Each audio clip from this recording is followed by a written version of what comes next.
experimental cognitive psychology. It's a little bit different from some of the things you've been doing.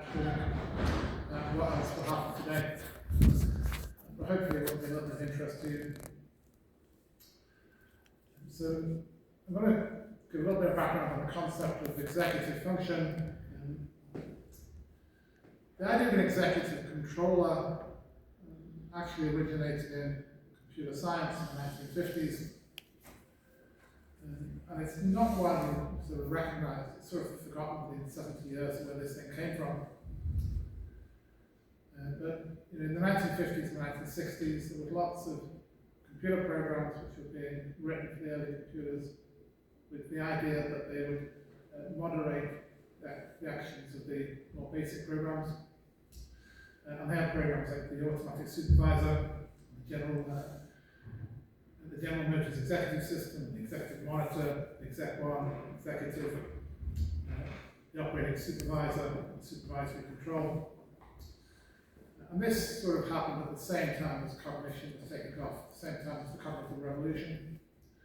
So it got taken in as a concept into neuroscience and psychology. And it's a big, big field these days, very big research field. So the modern sort of cognitive science definition, or cognitive neuroscience at least, would be something like that. Cognitive or executive control refers to the ability to coordinate towards an action and direct it toward obtaining goals.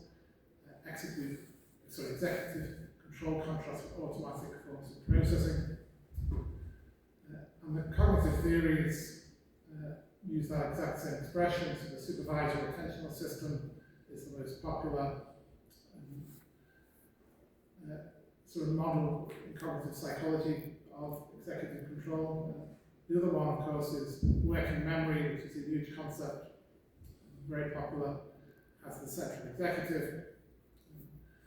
And this has been going, although these are going back to the 1970s, they're still very commonly used. That's the new version of the working memory, which hasn't quite been published yet. This is Alan Baddeley's working memory model, the most well-known version. So they still have this mysterious box called an executive. Now, just as an example that it is such a big field, I did a little Google search yesterday, the executive function. There's over 1.5 million articles on this topic. It's one of the big fields. Now, part of the problem is that it includes all sorts of concepts, way too many.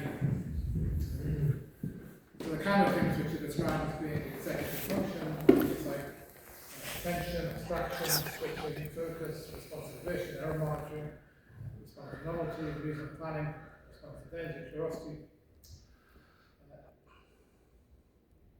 Perhaps not surprising then that being able to do two things simultaneously is usually included as one of the core executive functions. Now, there can be stupid examples of this.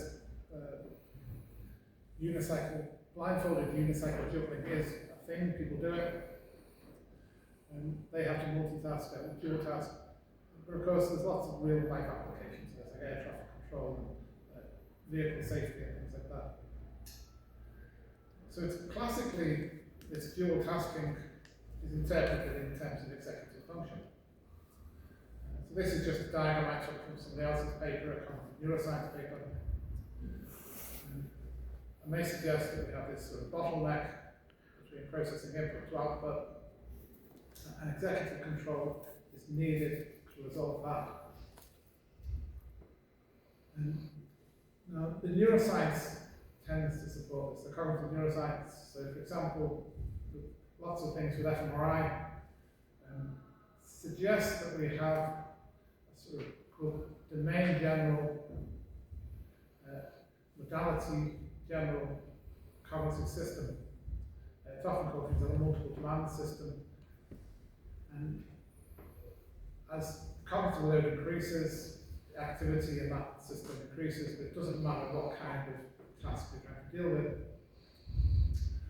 And interestingly as well, that same two areas, intraparietal sulcus and inferior frontal sulcus, are the ones identified when you do dual tasking in fMRI scans. And so this does sort of suggest there is a limited resource, whether it's neural or cognitive, behind dual tasking. However, some of the evidence really doesn't support that at all. There was an influential factor on an ethics study, and it's really popular, it's cited 100,000 times or more.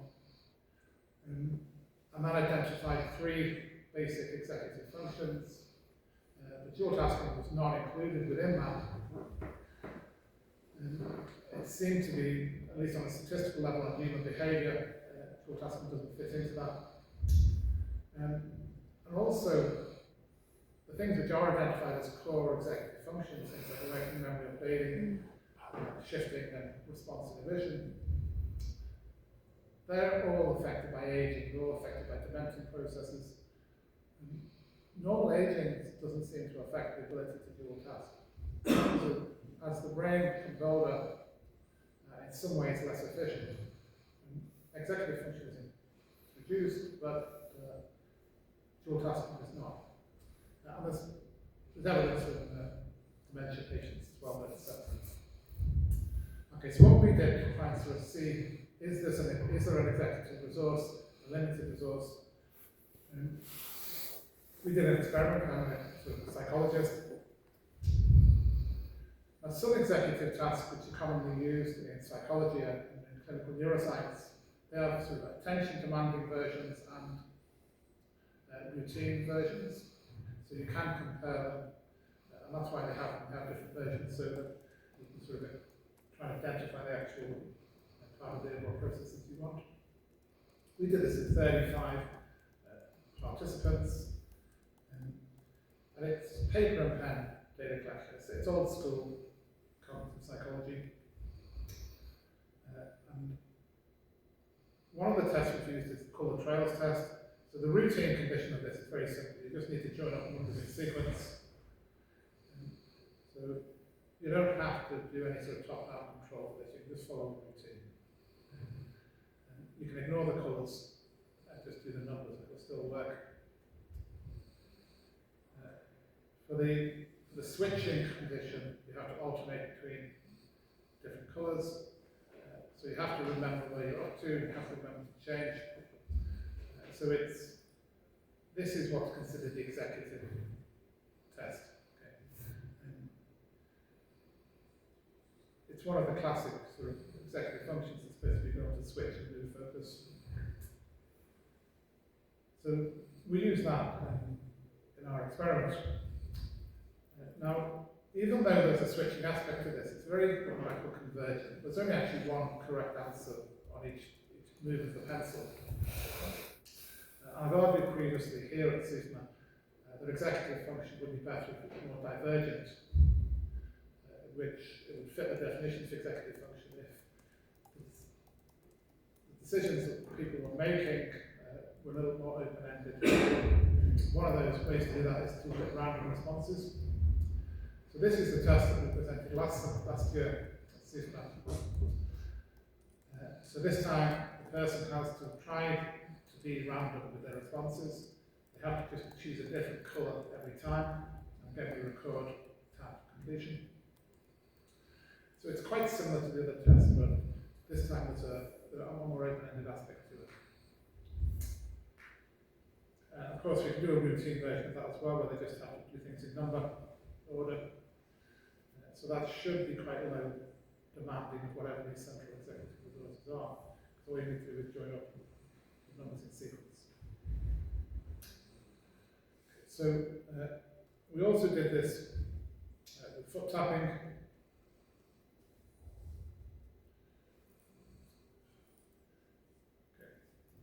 We're supposed to autoplay, but so people had to tap their feet to the sound of a metronome at 120 beats per minute in some other conditions. So this was the extra task that we had to do. This was the extra load.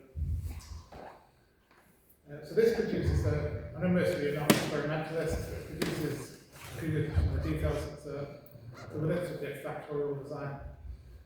We've got 8 conditions comprised of 2 different task types, convergent or divergent.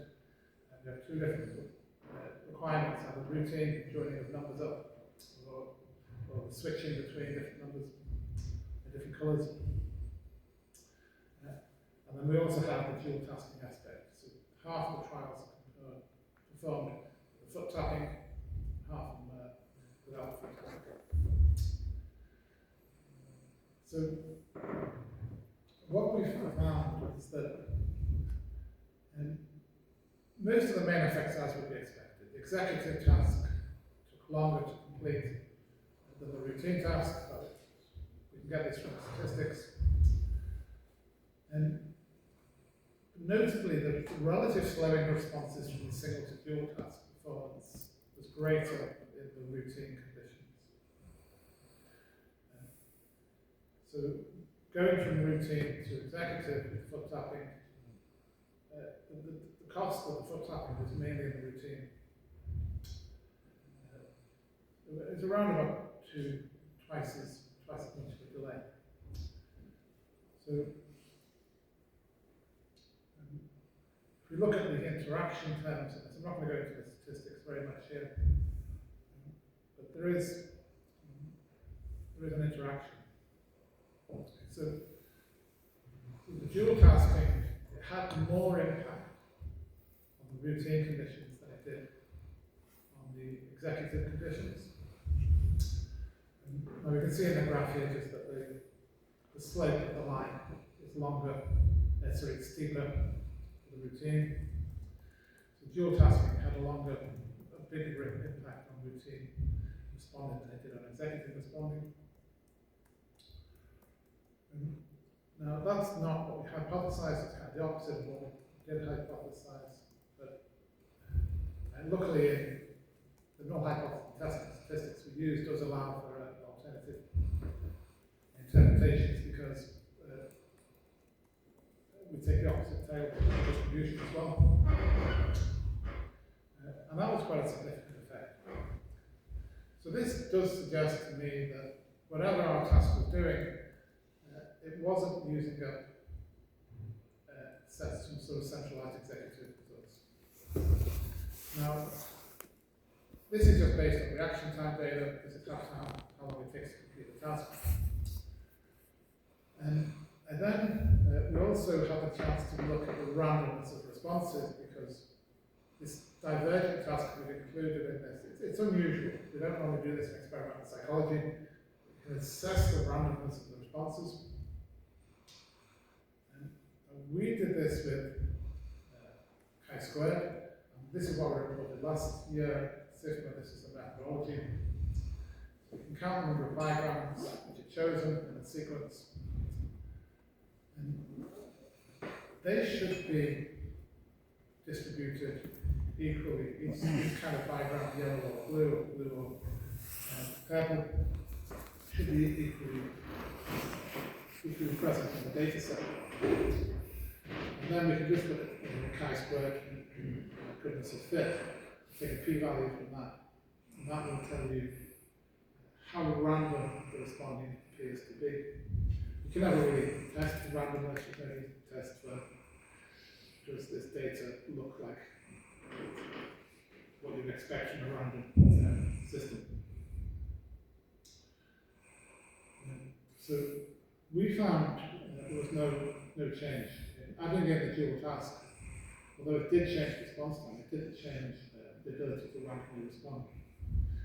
So random response is itself considered some sort of executive control.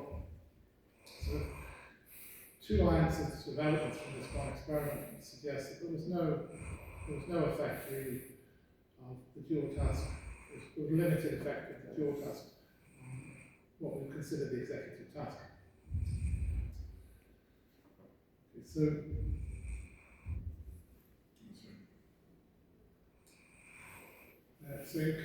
concluding over here, we found that dual tasking caused greater swelling of performance on a task that was supposedly routine and non-executive, compared to one that is widely considered to involve executive control. Furthermore, in one of those tasks in which the free choice responses were made, dual tasking had no impact on the randomness of responses. And these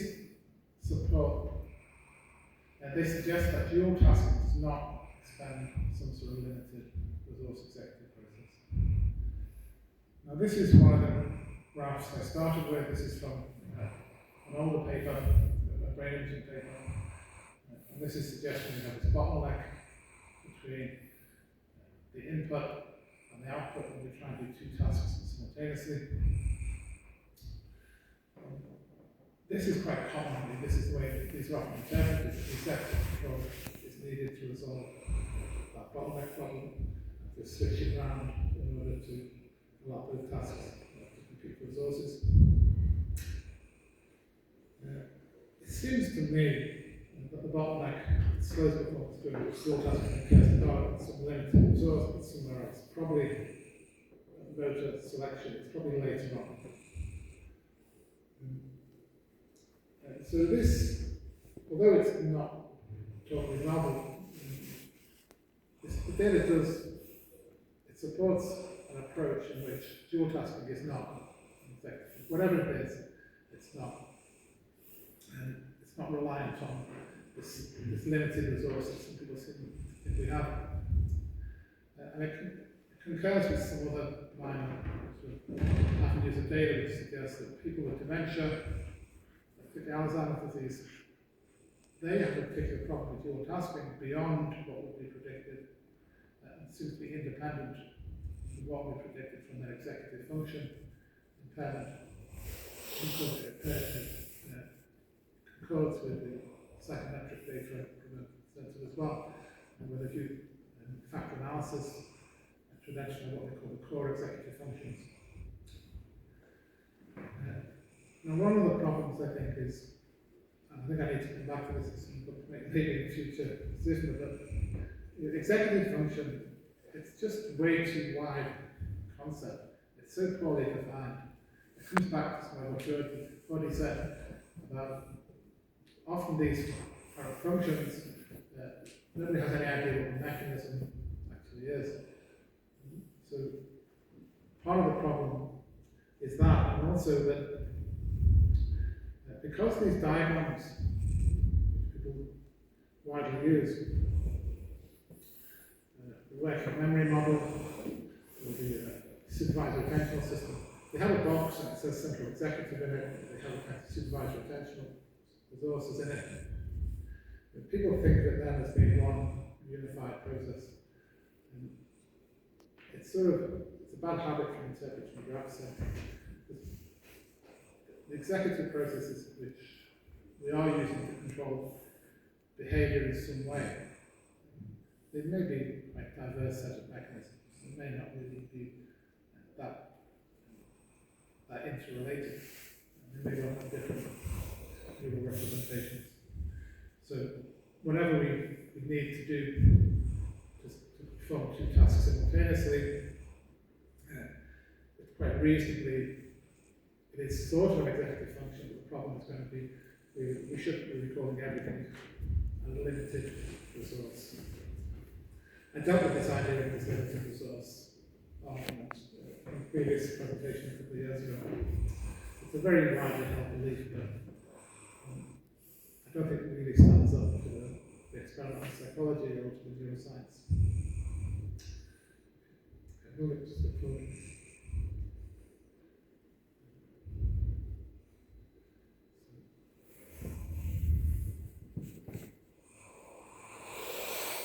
So I'm a little bit ahead of schedule, but that's okay, isn't it? It's good to stay some time. So, do you want to do any questions? More questions?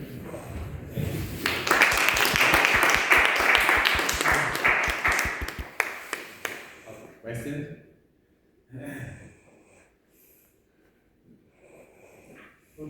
You have to take a, you have to come to the microphone, I think. Yeah, because otherwise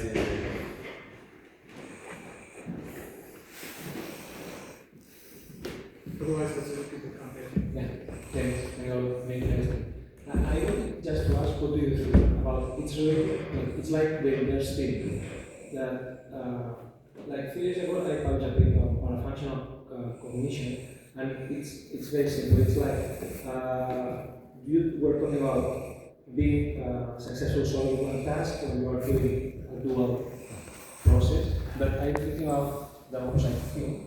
when you are doing one task, and for some reason you need to do different tasks. Something of those are not doing this. For example, a lot of people, when I'm cutting, need to move the tongue.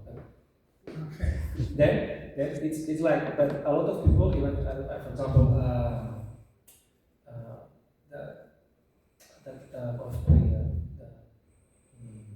Tiger Woods, for example, when he hits the ball and he moves the tongue just for the estimation of the, and even his son does the same, of course, by imitation. But this is just the opposite. Trying to solve one central task, some guys need to diversify, involve more motor or sensory processes for adjust the process. And it's just, what do you think? If it's central, it's like, it's not a control example, it's like, it's very strange because it's just the opposite thing. Do an action for improving the performance of the first one. Because those guys who need to move the tone, unless move the tone, cannot cut properly. Yeah, that is an interesting question. And I must admit, I definitely used to do this. I don't know whether I still do it. I used to do martial arts classes, and I was constantly bored. I would bite my tongue off, and I could stick my tongue out every time I try and concentrate. And yeah, it's a phenomenon. I don't know why that is. I could actually hazard a guess on a neurological sort of background. The axial muscle control at the central, it does have a sort of midline control in the brain. And so it could be, it offers some balance between the left and right hemisphere processing.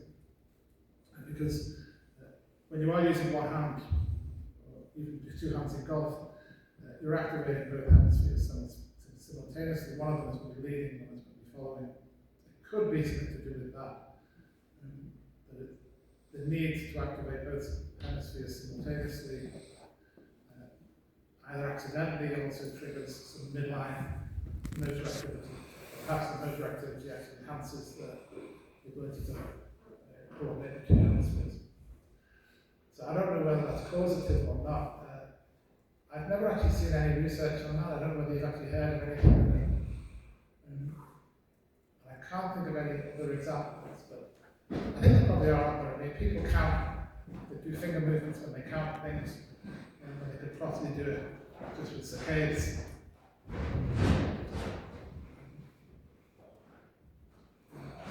I think in some cases, doing the extra task facilitates the targeting task with that.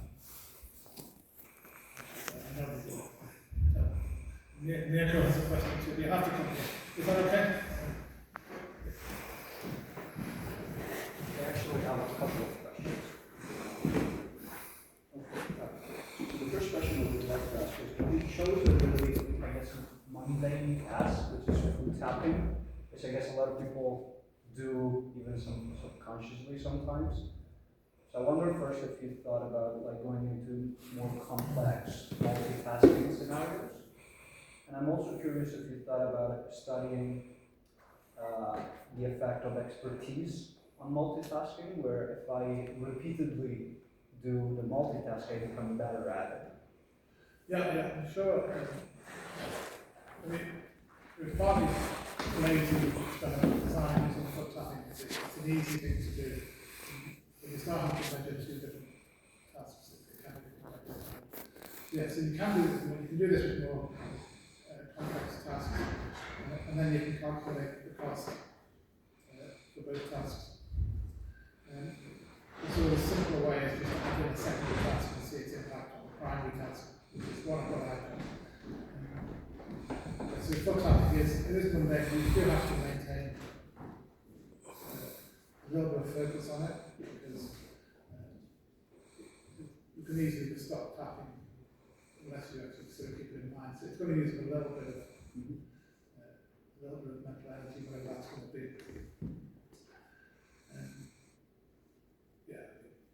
I could have used a more complicated task. So what comes to mind is like memory tasks, where some words are repeated so often, and then you hear the words and you have to remember the words. Oh yeah. Yeah, I mean, with load memory, that would probably cause a lot more problem. Because really, the second task in this is just keep remembering doing it. And we have, neurologically again, we have oscillators in the spine which will take over most of that from happening fully, as long as you just keep telling them to do it. And occasionally, if you ask people to remember things, that would, at least theoretically, and I'm pretty sure it would have an effect. It would have a big impact, because this central resource is, whatever the central resource is I've been mentioning, probably pretty close to what people talk about as working memory. So actually holding stuff in mind, abstract ideas in mind, and it has a big impact. So, yeah, but I guess we probably would have an even bigger effect if we've done that. By expertise, yeah. Executive function, it only really works on sort of novel tasks that people are not that familiar with. So if you practice a task, you can really good at it. You don't really need to use any top-down control for it anymore. So this is why people can do lots of tasks. We're always doing things simultaneously. We listen to lectures and we look at phones and we drive and have phone conversations, all sorts of things which we're used to doing. It's well practiced, right? Yeah, it would be interesting to actually people create a lab and do lots of practice on this and see how it changes. But as the experiment becomes a lot more complicated, and these are a little bit time consuming to do anyway, because you have to sit each person down. You have 2 experimenters and 1 participant, so it takes like 3 or 4 person-hours per data set. That's before you start analyzing it. Yeah, so yeah, it'd be interesting. So let's thank again Graham Pluck.